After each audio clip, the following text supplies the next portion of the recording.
नमस्कार,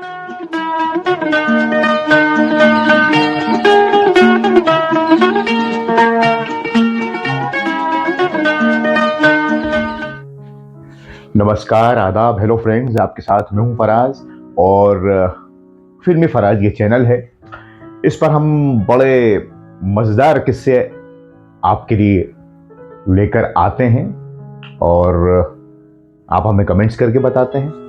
तो आज जिक्र हम करने जा रहे हैं महान लोगों का। सभी महान हैं, लेकिन हमने जब देखा कि एक गीत की धुन बिल्कुल वैसी है जिस धुन को बाद में इस्तेमाल किया गया, ये धुन रही महान संगीतकार जनाब एस जी बर्मन साहब की।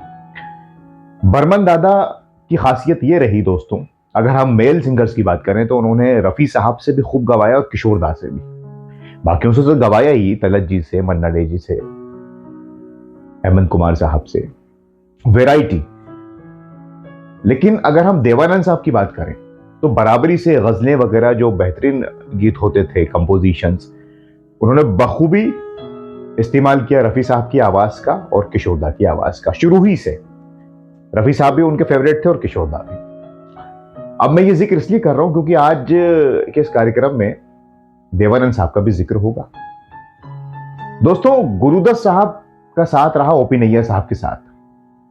उन्होंने एस जी बर्मन जी के साथ भी काम किया, बड़ी गहरी दोस्ती थी, कौन भूल सकता प्यासा को। लेकिन सीआईडी आर पार ओपी नैयर साहब के साथ काम किया।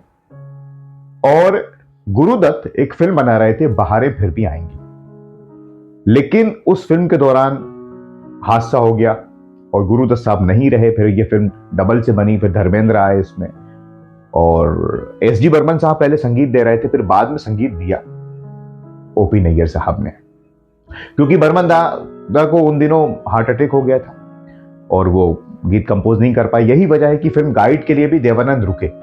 बर्मन दादा ने कहा था कि देव तुम किसी और को ले लो के, लेकिन देव साहब एस जी बर्मन साहब का ही संगीत लेते थे, तो वो रुके और फिर डबल से गाइड उन्होंने संगीत दिया। खैर वो अलग बात है।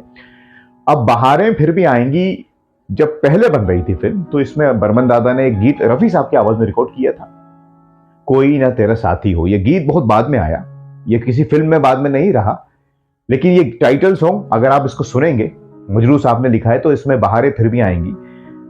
बाद में ओपी नैयर साहब ने महेंद्र कपूर साहब की आवाज में जब ओपी नैयर साहब को लेके आए, आत्माराम जी, गुरुदत्त साहब के भाई, तो फिर वो महेंद्र कपूर साहब ने टाइटल सॉन्ग गाया था, बदल जाए अगर माली, कैफी साहब ने लिखा था।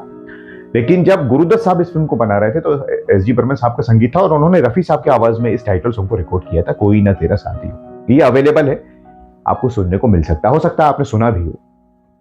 कोई ना तेरा साथी हो, जगल तेरे पीछे तूफानों की जमीन है, तेरे जो तूफान तो छाने दे, बहारे फिर भी आए, राहों में कांटों भरी धूल है, तेरे जाए बहारे तो जाने दे, बहारे फिर भी आगे बहारों का यकीन है, बहारे फिर भी आएगी, कोई न तेरा था। लेकिन जब गुरुदत्त साहब नहीं रहे और एस डी बर्मन साहब को हार्ट अटैक आ गया, तो फिर सारा मामला बदल गया और ये गीत कहीं पिछड़ गया, कहीं खो गया। फिर बाद में डबल से फिल्म बनी बहारें फिर भी आएंगी, जो मैंने आपको बताया, और ओपी नैयर साहब आ गए और फिर उन्होंने गीत बनाए रफ़ी साहब की आवाज में। और भी गीत थे, आपके हसीन रुख पे और सुनो सुनो मिस चैटर्जी, जॉनी वॉकर साहब के लिए। अब ये जो धुन थी एस जी बर्मन साहब के पास, वो वापसी हुई, तबीयत उनकी ठीक हुई, गाइड फिल्म आई। अब ज्वेल थीफ जो फिल्म थी, अशोक कुमार साहब, देवानंद जी, वैजंती माला, मैंने आपको बताया कि देव साहब बर्मन दादा के संगीत लेते थे। अब जब इसका संगीत तैयार हुआ तो बर्मन दादा गीत बना रहे थे इसमें। रफ़ी साहब का भी गीत है इसमें लता जी के साथ, दिल पुकारे आ रे, जो कहते हैं कि लता जी और रफ़ी साहब का जब पैचअप हुआ तो ये पहला गीत है। बर्मन दादा सबकी आवाज का इस्तेमाल करते थे, जो मैंने आपको बताया, देव साहब के लिए, रफ़ी साहब का भी और किशोर दा का भी। लेकिन इसमें जो गाड़ी पर जो चुलबुले अंदाज में एसडी बर्मन साहब ने वही धुन ली जो बहारें फिर भी आएंगी में ली थी, कोई ना तेरा साथी हो, ये दिल ना होता बेचारा। लेकिन इस बार ट्रीटमेंट चेंज कर दिया। बर्मन दादा ने क्यों की? इसमें देव साहब थे और देव साहब के लिए किशोर दा की आवाज का बर्मन दादा ने बहुत खूबसूरती से इस्तेमाल किया है। एसडी बर्मन साहब को लगा कि ये गीत अब जो पहले हमने रफी साहब से रिकॉर्ड करवाया था, ये धुन वही है, अब किशोर दा इसको गाएंगे क्योंकि ये देव साहब के लिए चुलबुला गीत है। और जहां रफी साहब की आवाज लेना थी, दिल पुकार, उसमें रफी साहब की आवाज का इस्तेमाल किया। फिर ये गीत किशोर दा ने उसी धुन को वर्ड्स बदल गए, मजरू साहब ने फिर डबल से लिखा, वर्ड्स चेंज हो गए और किशोर दा ने इस गीत को गाया। और ये कहने की जरूरत नहीं है कि ये गीत बहुत चला क्योंकि इसकी धुन बहुत अच्छी थी। इतना चला ये गीत कि किशोर दा के बेहतरीन नगमों में इसे शामिल किया जाता है।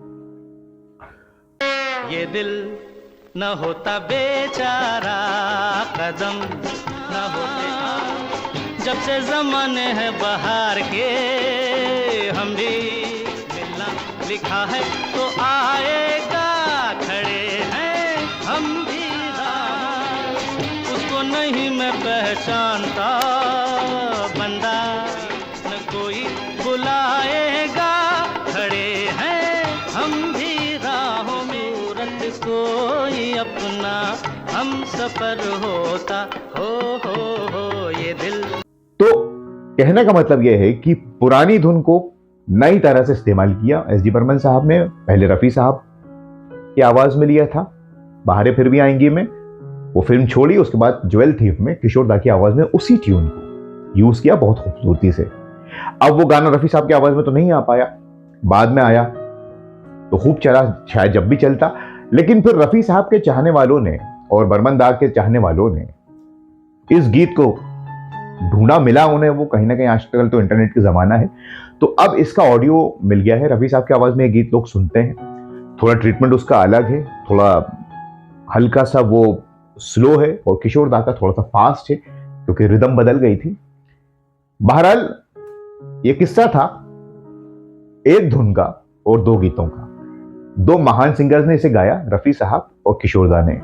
टोटल अलग गाने हैं ये, और कोई कंपैरिजन का मतलब नहीं है हमारा, लेकिन ये इन्फॉर्मेशन जो हमें मिलती है हम आपके लिए लेकर आते हैं। हो सकता है आपको मालूम भी हो, ऐसा नहीं है, लेकिन सबको नहीं पता होता, इसलिए हमने ये कार्यक्रम बनाया। इसी कार्यक्रम के तहत, इन बातों के तहत हम इन महान लोगों को याद कर लेते हैं, बर्मन दादा को, रफी साहब को, किशोर दा को, देव साहब को, गुरुदत्त जी को। तो ये एक किस्सा था। आपके पास अगर कोई ऐसी इंफॉर्मेशन हो दोस्तों तो हमसे जरूर शेयर कीजिए, हम उस पर वीडियो जरूर बनाएंगे ताकि आपकी बात लोगों तक पहुंचे, पूरी दुनिया में पहुंचे और वो जुड़ सकें इन महान लोगों से। तो अब अपने इस किस्से को यहीं समेटते हैं। अगले कार्यक्रम तक के लिए अपने दोस्त फराज को इजाजत दीजिए और अपना बहुत ख्याल रखें दोस्तों। नमस्कार, खुदा हाफिज।